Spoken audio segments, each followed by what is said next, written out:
Welcome to my YouTube channel Saraswati commerce academy. तो friends, आज हम करने वाले हैं डिबेंचर्स की फीचर्स क्या क्या होती है, कि डिबेंचर्स क्या होते हैं और इसकी फीचर्स क्या होती हैं। हमने अपने प्रीवियस वीडियो लेक्चर में सीखा था कि डिबेंचर क्या होता है, हमने उसके इंट्रोडक्शन पार्ट जो है वो कर लिया था।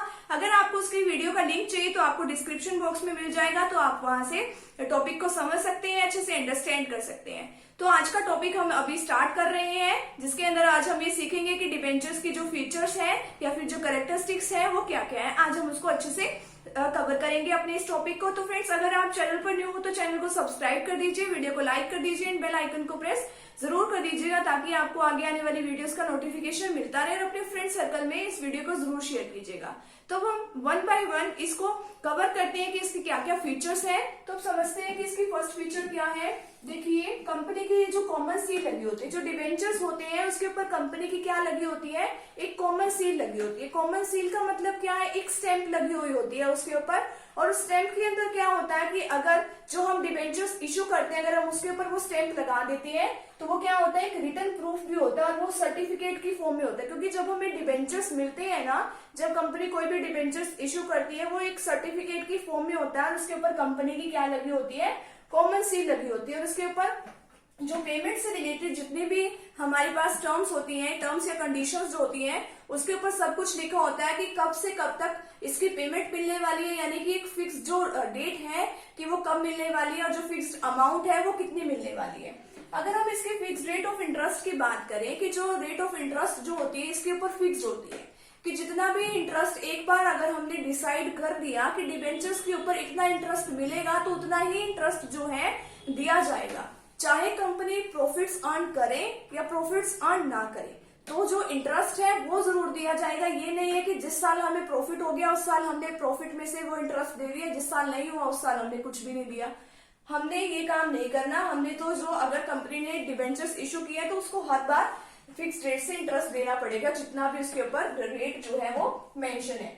जो कंपनी जो है बेसिकली लॉन्ग टाइम पीरियड के लिए ये क्या इशू करती है, तो ये डिबेंचर्स को इशू करती है, जैसे 7 ईयर्स, 10 ईयर्स, 12 ईयर्स, इतने तक के वो इशू करती है। ठीक है। और नेक्स्ट पॉइंट में हमें बता रखा है कि जो रिडम्पशन करती है। अब देखिए, ये नहीं है कि कंपनी ने एक बार किसी से पैसा ले लिया, एक तरह का पैसा ही लिया हुआ होता है ये, क्योंकि कंपनी ने क्या लिया होता है, लोन लिया होता है। अब जो डिबेंचर्स इशू कर रही है और लंबे टाइम के लिए वो ले रही है, तो वो क्या है, अब देखिए जब वो लंबे टाइम पीरियड के बाद उसकी पेमेंट करेगी, जो कंपनी जो है ना वो मैक्सिमम 10 ईयर्स तक ही अपने डिबेंचर्स को इशू करके रख सकती है। 10 ईयर्स के बाद उसको हर हाल में उसको क्या करनी पड़ती है, पेमेंट करनी पड़ती है। ठीक है, यानी कि उसका रिडम्पशन का मतलब है कि हमें उसको पेमेंट करनी है जिस बंदे से हमने वो लोन लिया है। ठीक है। और कई बार इसके अंदर एक केस आपकी बुक के अंदर ये भी दे रखा है कि जो इंफ्रास्ट्रक्चर प्रोजेक्ट है, यानी कि जो किसी कंस्ट्रक्शन काम में लगे हुए हैं या कोई ऐसी कंपनी है, तो उस कंपनी के लिए एक तरह का एक डिस्काउंट है, एक तरह का उनको बेनिफिट मिलता है कि वो 30 ईयर्स तक अपने जो है डिबेंचर्स को इशू करके रख सकती है। और जो ये हमारा इसके अंदर लास्ट पॉइंट दे रखा है कि जो डिबेंचर्स है वो कंपनी की असेट्स पर सेफ होते हैं, यानी कि सेफली इशू किए जाते हैं। यानी कि जो बंदे इसके ऊपर जो भी पर्सन है जो डिबेंचर्स को परचेज करते हैं, डिबेंचर्स को लेते हैं, तो उनको कोई डरने वाली बात नहीं होती, क्योंकि असेट्स पर वो सेफ होते हैं। यानी कि अगर किसी कंपनी ने उनकी पेमेंट कर दी, उन जो भी पर्सन्स हैं उनकी पेमेंट कर दी उन्होंने अगर डिबेंचर्स के ऊपर, तो अच्छी बात है। अगर वो पेमेंट नहीं कर सकती किसी भी रीजन से कंपनी, तो वो क्या करते हैं, जो डिबेंचर्स होल्डर्स होते हैं, जिन पर्सन्स ने डिबेंचर्स लिए होते हैं, जो डिबेंचर्स होल्डर जो वो होते हैं, तो वो क्या कर सकते हैं, वो कंपनी के एसेट्स को सेल करवा के अपनी पेमेंट जो है वहां से रिसीव कर सकते हैं। तो ये सब जो थी वो कंपनी की डिबेंचर्स की क्या थी, एक कैरेक्टरिस्टिक्स थी, फीचर्स थी। कंपनी की वो कॉमन सील के अंदर इशू किए गए होते हैं, रिटर्न में प्रूफ होता है या फिर रिटर्न में सर्टिफिकेट होता है। फिक्स टाइम पीरियड के बाद हमें उसकी प्रिंसिपल अमाउंट फिर उसकी इंटरेस्ट की पेमेंट करनी पड़ती है। इंटरेस्ट रेट फिक्स होती है, चाहे प्रॉफिट हो या ना हो हमें देने पड़ते हैं। लॉन्ग टाइम पीरियड के लिए वो इशू किया जाता है, तो इसलिए इसको लोन कैपिटल बोला जाता है।